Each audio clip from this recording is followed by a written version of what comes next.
అసలు ప్రస్తుతం అక్కడ పరిస్థితి ఎలా ఉంది? కేరళ కేంద్రంగా పనిచేస్తున్న విహెచ్పి ముఖ్యులు ఆకారపు కేశవరాజు గారు మనతో ఉన్నారు. వారిని అడిగి తెలుసుకుందాము. సార్, మీడియాలో చూస్తున్నాము శవాలు గుట్టలు గుట్టలుగా బయటపడుతున్నాయి. ఇప్పుడు వయనాడులో పరిస్థితి ఎలా ఉంది? నమస్తే. నమస్తే. తెలంగాణ రాజధాని భాగ్యనగరం నుండి పూరా లోకల్ ఛానల్ ద్వారా పక్క రాష్ట్రం కేరళ యొక్క సమాచారాన్ని అడుగుతున్నారు. సంతోషం. కానీ ఇక్కడ పరిస్థితి స్థానికంగా ఉన్నటువంటి వయనాడు జిల్లాలో ముఖ్యంగా 3 గ్రామాలు, ముండక్కై, అట్లాగే చారన్మూల, ఏదైతే ఉన్నాయో 3 గ్రామాలు, అట్టిమల, ఈ 3 గ్రామాలు ప్రజలకు నిరాశ నిస్పృహలకు లోనైపోయి ఇప్పుడు చాలా ఘోరమైన పరిస్థితిలో ఉన్నారు. మిగిలిన వాళ్ళు, చనిపోయిన వాళ్ళు చనిపోగా ల్యాండ్ స్లైడింగ్ కారణంగా 29వ తేదీ రాత్రి అక్కడ ప్రమాదకరమైనటువంటి ఒక పరిస్థితులు సంభవించాయి. కొండ చర్యలు కూలి కింద పడ్డాయి. ఈ 3 గ్రామాలకు సంబంధించినటువంటి సమాచారాన్ని 29 రాత్రి మన స్వయం సేవకులు సేకరించారు. ఏం జరిగింది, ఏం జరగబోతున్నది, అక్కడ ఎంత ప్రమాదం జరగబోతున్నది అనేది చూచాయిగా మన వాళ్ళకు కూడా అర్థమైంది. ఆ రాత్రి 1 గంటకు 2 గంటలకు స్థానిక ప్రజలందరినీ కూడా అలర్ట్ చేయడం అనేటువంటి దగ్గర నుండి మన సేవా కార్యక్రమం ప్రారంభమైంది. సరే, ఇప్పుడు ఇలా 3 గ్రామాలకు సంబంధించినటువంటి ఏదైతే అట్టిమల, చారన్మూల, ముండక్క అనేటువంటి ఆ 3 గ్రామాలు కొండలపై ఉన్నటువంటి ఒక గ్రామాలు. అవి 2020లోనే విఎన్ గాడ్గిల్ యొక్క కమిషన్ అది ప్రమాదానికి లోనయ్యేటువంటి ఒక ప్రాంతం. అది అక్కడ నుండి ప్రజలు వెళ్ళిపోవాలి, వేరే స్థలాన్ని మీరు ఎన్నుకోండి అని రాష్ట్ర ప్రభుత్వానికి సూచించాడు. దురదృష్టం, రాష్ట్ర ప్రభుత్వం అక్కడ ఉన్నటువంటి ఒక మతానికి సంబంధించినటువంటి ఒక పెద్దలు మమ్మల్ని ఆ పని చేయనీయకుండా, ప్రజల్ని తరలించకుండా అడ్డుపడుతున్నారని అసెంబ్లీలోనే ప్రకటించారు. ఈ రకంగా మత వర్గాల యొక్క ప్రభావానికి లోనై అక్కడ రిసార్ట్లు కట్టడానికి, అక్కడ పెద్ద పెద్ద భవనాలు కట్టడానికి, అక్కడ ఉన్నటువంటి ఒక పెద్ద పెద్ద చెట్లను నిర్మూలించడానికి అనుమతి ఇచ్చినటువంటి ఒక ప్రభుత్వము ఈ మరణాలకి కారణం అని చెప్పక తప్పదు. ఇక్కడ సంభవించిన ప్రమాదానికి కారణం కేవలము ప్రభుత్వ తప్పిదమే అని చెప్పక తప్పదు. ఏదేమైనప్పటికీ కష్టకాలంలో రాష్ట్రీయ స్వయం సేవక సంఘ స్వయం సేవకులు, విశ్వ హిందూ పరిషత్ కార్యకర్తలు ఇలా ఎవరిదో తప్పు అని మనము కష్టంలో ఉన్న వాళ్ళని చూడకుండా వెళ్ళిపోవడం మంచిది కాదు.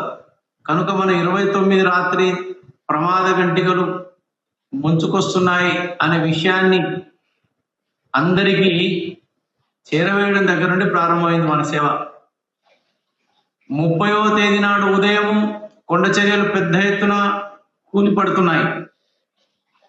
అప్పుడు మన కార్యకర్తలు ఏ ప్రాంతాల వాళ్ళు ఎఫెక్టివ్ అంటే ప్రభావిత ప్రాంతాలు ఏమేమి ఉన్నాయి అంటూ అన్నింటి గుర్తించి 30వ తేదీ ఉదయానికి మన వాళ్ళు అందరికీ ఫోన్ చేసి చెప్పడము, ప్రభుత్వాన్ని అలర్ట్ చేయడము, ఇవన్నీ కూడా జరిగింది.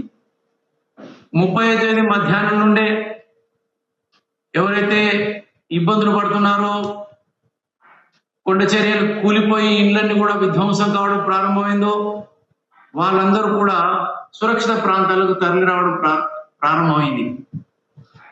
అప్పుడు వాళ్ళందరికీ మధ్యాహ్నం నుంచి ప్రారంభమైంది మనకు భోజనాలు ఏర్పాటు చేయడం అనేటువంటి పని. 30వ తేదీ మధ్యాహ్నం నుండే మన పని ప్రారంభమైంది.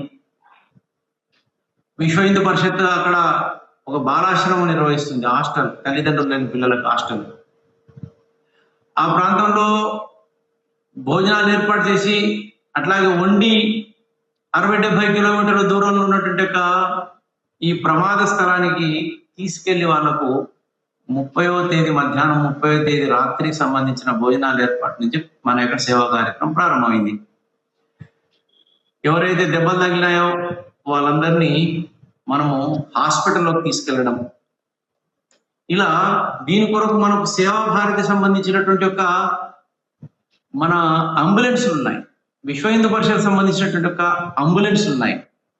ఇవి 40 అంబులెన్సులు మొత్తం అక్కడికి చేరుకోవడం జరిగింది. కేరళ రాష్ట్రంలో మన సేవా కార్యక్రమం బాగా జరుగుతాయి.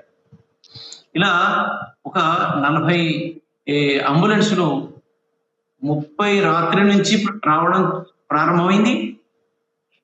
మన అందరికీ తెలుసు, ఇటువంటి ల్యాండ్ స్లైడింగ్ అంటే కొండ చర్యలు విడిపడినప్పుడు అసలు ఎంతమంది ఉన్నారు, ఎంతమంది చనిపోయారు అనేటువంటిది ఒక క్వశ్చన్ మార్క్ అవుతుంది. కానీ ఇప్పటి వరకు 338 మంది చనిపోయారు అనేటువంటి ఒక కౌంటింగ్ వస్తున్నది, ప్రభుత్వము ప్రకటించింది. అయితే 4 రోజుల తర్వాత కూడా ఇంకా శవాలు దొరుకుతూనే ఉన్నాయి. 70 కిలోమీటర్ల పరిధిలో అక్కడ ఒక తోడు అనేటువంటి ఒక చిన్న సెలయేరు, అంటే ఒక నది కొండపై నుంచి అది జాలువారుతుంటుంది. ఈ వర్షం కారణంగా అది ఒక పెద్ద నదిగా మారిపోయింది, అదే ప్రాణాంతకమైన నదిగా మారిపోయింది. అట్లా ఆ చిన్న సెలయేట్లో కొట్టుకుపోయినటువంటి వాళ్ళ యొక్క సంఖ్య కూడా చాలా పెద్దగా ఉంది.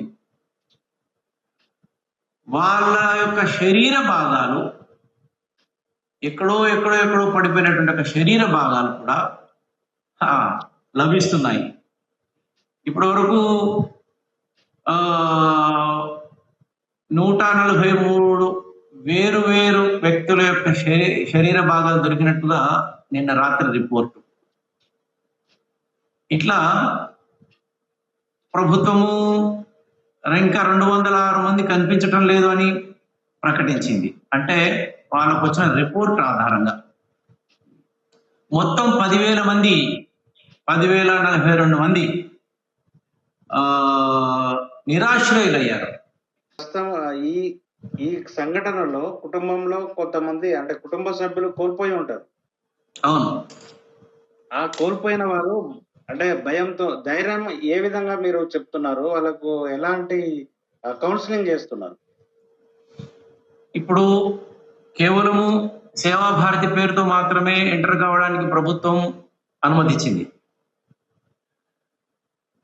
దాంతో మన సంఘము, విశ్వ హిందూ పరిషత్తు సంబంధించినటువంటి కార్యకర్తలందరూ కూడా ఆ బ్యానర్ కిందనే పనిచేస్తున్నాం. శిబిరాల్లోకి వెళ్ళి వాళ్ళకి భరోసా ఇవ్వడము. ఆల్రెడీ రాష్ట్రోత్థాన పరిషత్ బెంగళూరు నుండి 9 మంది డాక్టర్ల బృందము, ఒక 25 మంది సహాయకుల బృందం వచ్చింది. వాళ్ళ ఆధారంగా ఎమర్జెన్సీ సంబంధించిన చికిత్సలు జరుగుతున్నాయి. మిగతా వైపు ఒక 60 మంది కార్యకర్తలు ఫీల్డ్ మీదకి వెళ్ళి ఈ చనిపోయిన వారి యొక్క భాగాలు ఇవన్నీ కలెక్ట్ చేయడం మిలిటరీ వాళ్ళతో కలిసి చేస్తున్నారు.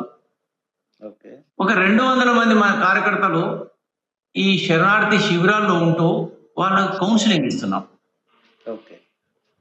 వాళ్ళ ఎంబటి ఉండడం అనేటువంటిది ఒక భరోసాగా వాళ్ళ భుజం మీద చెయ్యి వేసి మేమున్నాం అనేటువంటి ఒక భరోసా అందించడం ఈ 2 రోజులలో జరుగుతున్నటువంటి ఒక ప్రధానమైన పనిగా అక్కడ మనం తీసుకున్నాం. అది చాలా ముఖ్యం సార్. అది ఇట్లా చాలా ముఖ్యం. సంఖ్య కూడా 10,000 మంది ఉన్నారు. ఈ 10,000 మందిని కలవడం కూడా ఒక ప్రశ్న. రెండోది, ఈ పొలిటికల్ లీడర్స్ రావడము, అక్కడ సందర్శన పేరుతో కొంత రాజకీయ సంబంధించినటువంటి ఎవరిది వాళ్ళు ప్రచారం చేసుకోవడానికి ప్రయత్నం చేసినప్పటికీ మనము వాళ్ళు ఏ మతానికి సంబంధించినా ఏ వర్గానికి సంబంధించినా సేవాగ్రస్తుడైనటువంటి అంటే ఎవరైతే ఇబ్బందులు పడుతున్నారో వాళ్ళకు మనం సేవ అందించడం అనేటువంటి దాంట్లో మనము అందరి ఒక మాదిరిగానే మనం ట్రీట్ చేయడము. మిలిటరీ వాళ్ళు కూడా మనల్ని ఉద్దేశించే వాళ్ళు రకరకాల చిన్న చిన్న పనుల నుంచి వాళ్ళ భోజనాల వరకు కానీ మన వైపు నుంచే వాళ్ళు సహకారం తీసుకోవడం అనేటువంటిది జరుగుతున్నది. సరే, ఇప్పుడు ఒకటి వాదన వినిపిస్తుంది. వయనాడులో ఇప్పుడు విపత్తు కాంగ్రెస్ కమ్యూనిస్ట్ పార్టీ వల్లనే ఇది ఇంత విపత్తు జరిగిందని అంటున్నారు. ముఖ్యంగా ఇక్కడ ఇస్లామిస్టుల యొక్క ప్రభావం ఎక్కువ. వాళ్ళు బయట రాష్ట్రాల నుంచి బెంగాల్ నుంచి తీసుకొస్తున్నాము అనే పేరుతో బంగ్లాదేశీ చొరబాట్లను కూడా తీసుకొచ్చి ఈ ప్రాంతంలో ఉంచినట్టుగా మాకు సమాచారం. చాలా మంది చొరబాటుదారులను తీసుకొచ్చి వాళ్ళకి ఇక్కడ ఒక రకంగా షెల్టర్ ఇచ్చినట్టుగా మనకు అక్కడ నిర్ణయం అది స్పష్టంగా కనబడుతున్నది కూడా. ఎందుకంటే ఈ చనిపోయిన వాళ్ళలో అస్సాము సంబంధించిన వాళ్ళు కూడా ఉన్నారు, బెంగాల్ సంబంధించిన వాళ్ళు కూడా ఉన్నారని అక్కడ రిపోర్ట్ లో కనబడుతున్నది. అదే సార్, ఇక్కడ కేంద్ర ప్రభుత్వం ముందుగానే అంటే ఈ సున్నితమైన 6 రాష్ట్రాలు పర్యావరణానికి సంబంధించింది ఇది ఏ విధంగా అంటే సున్నితంగా ఉంటది అని ముందే అక్కడ ఉన్న ప్రభుత్వానికి చెప్పడం జరిగిందని చెప్తున్నారు. రాష్ట్ర ప్రభుత్వానికి ఆ స్పృహ ఏం లేదు. ప్రమాదాలు వస్తున్నప్పుడు వాటిని ఎట్లా ఎదుర్కోవాలి అనేటువంటి ఒక స్పృహ లేదు. ఎందుకంటే మీరు గతంలో కూడా ఇది సముద్రం పక్కనటువంటి ఒక ప్రాంతము, కొండలతో కూడుకున్నటువంటి ప్రాంతము, మట్టి కొండలు. ఇక్కడ పెద్ద పెద్ద చెట్లను కొట్టడానికి అనుమతి ఎలా ఇస్తారు? రిసార్ట్ పెద్ద పెద్ద భవనాలు కట్టడానికి అనుమతి ఎట్లా ఇస్తారు? ఒకవైపు ఇంజనీర్లు వద్దని చెప్తున్నారు, వీళ్ళందరినీ వేరే చోటు తరలించమని చెప్తున్నారు. కానీ ప్రభుత్వమే తమ ఎమ్మెల్యేలకు సంబంధించినటువంటి వాళ్లకు మిగతా వాళ్లకు పెద్ద పెద్ద రిసార్ట్ కట్టుకోవడానికి ఒక సందర్శన క్షేత్రం. ఇదంతా కూడా ప్రకృతి సందర్శకులకు ఇది ఒక మంచి కేంద్రం. ఇది అంత మాత్రాన పెద్ద పెద్ద భవనాలు మల్టీ సంబంధించినటువంటి భవనాలు కడితే ఎలా ఉంటుంది? కింద దానికి పునాదులు లేవు కదా. కనుక చనిపోయిన వాళ్ళ యొక్క అన్ని హత్యలుగా భావిస్తున్నాను నేనైతే. ఇవన్నీ ప్రభుత్వం చేసిన హత్యలే అని నేను భావిస్తున్నాను. సరే, అప్పుడు అక్కడ ఉన్న ప్రభుత్వం 2000 సంవత్సరంలో పశ్చిమ కనుమల్లో అంటే అక్రమంగా వ్యాపారం మైనింగ్ కానీ ఇది ప్రమాదానికి కారణం ముఖ్యంగా అంటున్నారు. మైనింగ్ కు అంటే అక్రమంగా మైనింగ్ ఏర్పాటు చేయడం, ఈ మట్టి కుండలు దీని వల్ల ఎఫెక్ట్ జరిగిందని అంటున్నారు. దీనిపైన మీరు వీళ్ళు ఏం చేశారంటే అక్కడ టీ గార్డెన్స్ అనుమతించారు. టీ గార్డెన్స్ పేరుతో చిన్న చిన్న మొక్కలు, అవి పెద్ద పెద్ద వృక్షాలు ఉంటే వేర్లు లోపలికి బలంగా నాటుకొని ఆ కొండల్ని కదలకుండా చేస్తాయి, ఆ చర్యలు విడిపడకుండా చేస్తాయి. అవి పెద్ద వృక్షాలను కొట్టేసి చిన్న చిన్న చెట్లను నాటడానికి అనుమతి ఎలా ఇస్తారు వద్దని చెప్తున్నప్పటికీ? ఇది ప్రభుత్వములో ఉన్నటువంటి భాగస్వామ్యం వహిస్తున్నటువంటి వ్యక్తులు, తర్వాత వాళ్ళకు సహకరించేటువంటి వ్యక్తుల యొక్క లాభం కోసం జరిగినటువంటి ఒక ప్రయత్నము. ఈ మైనింగ్, కొన్ని చోట్ల మైనింగ్ ఇసుక తీసేయడము, లేకపోతే కొండల్ని తవ్వడము, ఇటువంటివి కూడా జరుగుతున్నాయి. ఇవి కూడా ప్రమాదానికి కారణమని ఇంజనీర్స్, శాస్త్రజ్ఞులు చెప్తూనే ఉన్నారు. ఇది పెడచెవిన పెట్టింది ప్రభుత్వం. సరే, ఇప్పుడు అంటే మీరు చెప్పినట్టుగా అంటే 3 గ్రామాలు చెప్తున్నారు. అక్కడ 13 గ్రామాలలో ఈ ఎఫెక్ట్ జరిగిందని అంటున్నారు. అంటే ఇప్పటికే 13 గ్రామాలలో ఎఫెక్ట్ జరిగిందని అంటున్నారు. అవును. అయితే ఇప్పుడు సహాయక చర్యలు అంటే కేంద్ర ప్రభుత్వం నుండి కానీ రాష్ట్ర ప్రభుత్వం నుండి అంటే ఎన్జిఓలు, స్వచ్ఛంద సంస్థలు సహాయక చర్యలు చేస్తున్నారు. ఇది ఎప్పటి వరకు అంటే ఆ ప్రాంతం క్లియర్ గా అయ్యే పరిస్థితి ఉంది? 30వ తేదీ నుండి మిలిటరీ, ఎయిర్ ఫోర్స్, భారత వైమానిక దళాలకు సంబంధించినటువంటి ఒక మిలిటరీ ఫోర్సెస్ వచ్చారు. అప్పటికే మన కార్యకర్తలు ఫీల్డ్ మీదకి వెళ్ళి సహకారాలు చేస్తున్నారు. ప్రభుత్వం స్పష్టం చేసింది.